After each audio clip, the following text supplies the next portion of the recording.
ధర్మవరం సభలో కేంద్ర హోంమంత్రి అమిత్ షా జగన్ ప్రభుత్వంపై ఘాటు వ్యాఖ్యలు చేశారు. కూటమిలో చేరిన బీజేపీ తొలుత చిలకలూరుపేట జరిగిన సభలో ప్రధాని మోదీ రాష్ట్ర ప్రభుత్వంపై ఎటువంటి విమర్శలు చేయకపోగా అమరావతి పోలవరంపై కూడా స్పష్టత ఇవ్వకపోవడంతో కూటమి పక్షాల నేతలు అసంతృప్తికి గురయ్యారు. అయితే ఆదివారం జరిగిన సభలో అమిత్ షా జగన్ ప్రభుత్వంపై ఘాటు విమర్శలు చేయడంతో పాటు అమరావతి పోలవరం నిర్మించి తీరుతామని హామీ ఇచ్చారు. కేంద్రంలో మళ్లీ ప్రధానిగా మోదీ, రాష్ట్రంలో చంద్రబాబు ముఖ్యమంత్రి కాబోతున్నారని అమిత్ షా చెప్పడంతో జగన్ అండ్ కో డిఫెన్స్ లో పడింది.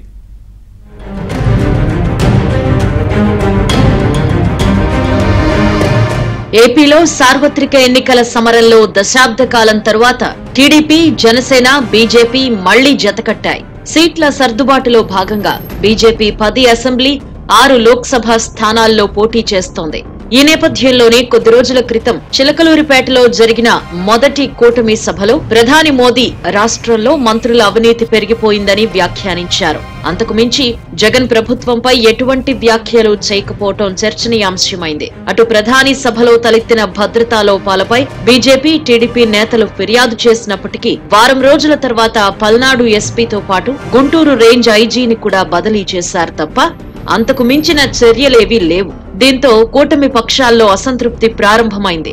కాగా పోలింగ్ తేదీ సమీపిస్తున్న సమయంలో ఆదివారం అనంతపురం జిల్లాకు కేంద్ర హోంమంత్రి అమిత్ షా వచ్చారు. ధర్మవరంలో జరిగిన సభలో అమిత్ షా జగన్ ప్రభుత్వంపై ఘాటు వ్యాఖ్యలు చేశారు. జగన్ ప్రభుత్వం అవినీతి వల్లనే పోలవరం పూర్తి కాలేదని, రాష్ట్రంలో చంద్రబాబు, కేంద్రంలో మోదీ అధికారంలోకి రాగానే 2 సంవత్సరాలలో పోలవరం పూర్తి చేస్తామని ప్రకటించారు. అటు అమరావతి ఏకైక రాజధాని అని అమిత్ షా స్పష్టం చేశారు. అమరావతి రాజధానిగా ఉంటుందని చెప్పడానికి కూటమిగా మీ ముందుకొచ్చామని అమిత్ షా వివరించారు. తిరుమల శ్రీవారి పవిత్రత, తెలుగు భాష పరిరక్షణకు కూటమి ప్రభుత్వం చర్యలు తీసుకుంటుందని అమిత్ షా తన ప్రసంగంలో ఏపీ ప్రజలకు హామీ ఇచ్చారు.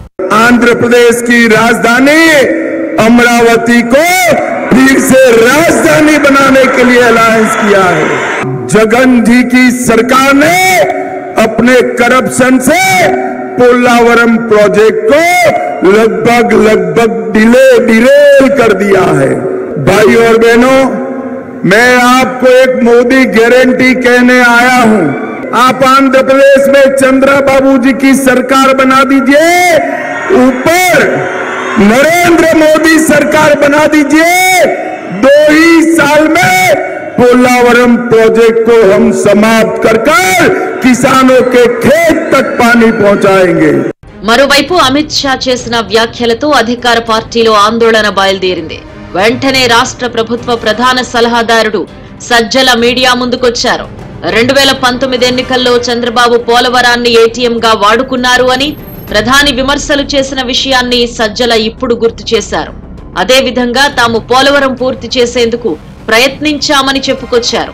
కూటమి అధికారంలోకి వచ్చిన వెంటనే పోలవరాన్ని 2 సంవత్సరాల్లో పూర్తి చేస్తామని అమిత్ షా ఇచ్చిన హామీతో వైసీపీలో ఆందోళన ప్రారంభమైంది. పైగా అమిత్ షా కేంద్రంలో ప్రధానిగా మోదీ, రాష్ట్రంలో ముఖ్యమంత్రిగా చంద్రబాబు మరోసారి ప్రమాణ స్వీకారం చేయబోతున్నారు అని పేర్కొనడం అధికార పార్టీకి షాక్ ఇచ్చింది. పోలవరం ప్రాజెక్టును చంద్రబాబు నాయుడు దాన్ని ఒక ఏటీఎం లాగా వాడుకుంటున్నాడు, పిండుకుంటూనే ఉన్నాడు. దాంట్లోంచి ఒక కామధేను లాగా ఇప్పుడు కావాలంటే అప్పుడు పిండుకోవడానికి ప్రాజెక్టు చేయాలనుకోవట్లేదు అని ఆ రోజు సాక్షాత్తు ప్రధానమంత్రి, ఇప్పుడు కూడా ఆయన మళ్లీ ప్రధాని కావడానికి ఈ ఎన్నికల్లో కూడా పార్టీ చేస్తోంది.